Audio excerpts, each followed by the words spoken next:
Hi, really glad to see you.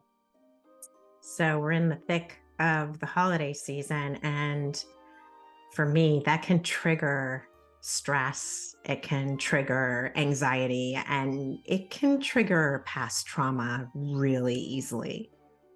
I wasn't always aware of it. So, I just wanted to touch on three things that I use to help calm that anxiety and that trauma and an overdriven central nervous system. Growing up, my home was very chaotic. There was not a lot of consistency and there was not a lot of safety.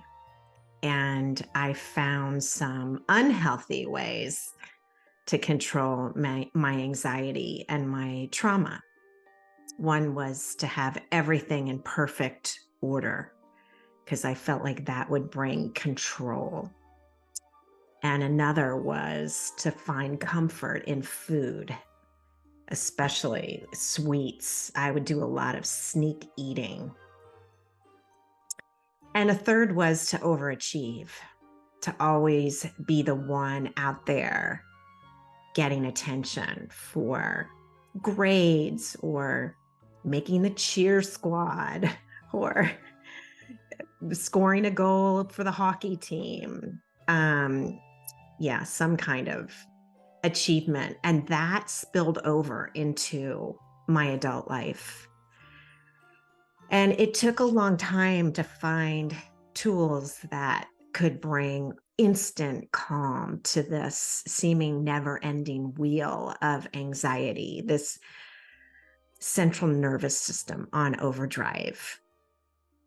And first things first, I finally realized that not all the anxiety that I feel and pick up on belongs to me.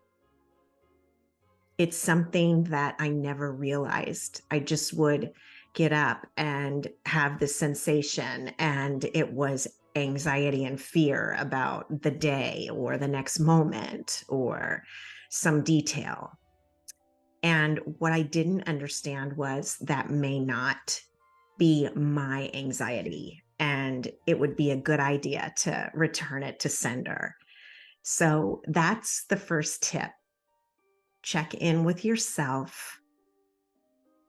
See if this anxiety really feels like it's yours or if it belongs elsewhere. If it belongs elsewhere, return it to sender. Release all the energy, the emotion, the frequency, and the vibration that is not yours. Return it to sender. And oftentimes when I do that, I feel an immediate lessening of the stress. A second tip is to get into your body.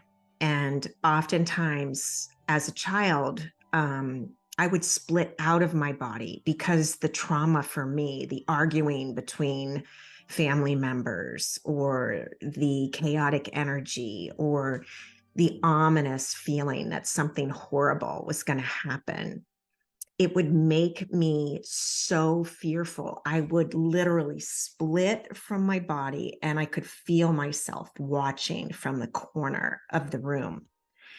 So in adulthood, once I realized that, it's been very important for me to get into my body and feel my body and the safety of it because it grounds me. I go from out here up on the ceiling, wailing like an octopus into the safety of my own being.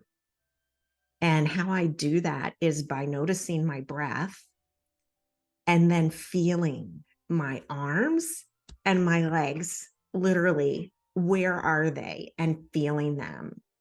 And sometimes I'll press into my feet, even if I'm standing or if I'm sitting, press into my feet and feel the earth beneath me and feel my arms and feel my breath. And that brings me right back into my body. So that's the second tip. And the third tip is to breathe in calm and peace and blow out fear. I've had experiences that repeated, and what that does is just causes me to expect the same outcome, and it's not always positive. It can be very frightening. So it's been imperative for me when I've been able to catch myself again, spinning out, my mind spinning out with the horrors to come back into my body, into my being, and breathe in calm, imagining breathing in calm and blowing out the fear that I feel on a cellular level. Breathing in that calm and blowing out that fear helps center and ground me. Living from the inside out versus the outside in is really pivotal. And it takes time, or it did for me, take time to realize it, to understand it, and to pick up really simple tools to find it. We're in this together. It's not just you. You're not alone having this intense anxiety, waves of trauma, discomfort, being unsure. We're in this together. And the great thing is we can shift and we can change. So I hope those tools were helpful. If you want more, just check out my website. It's susangold.us. And I look forward to connecting with you in the future.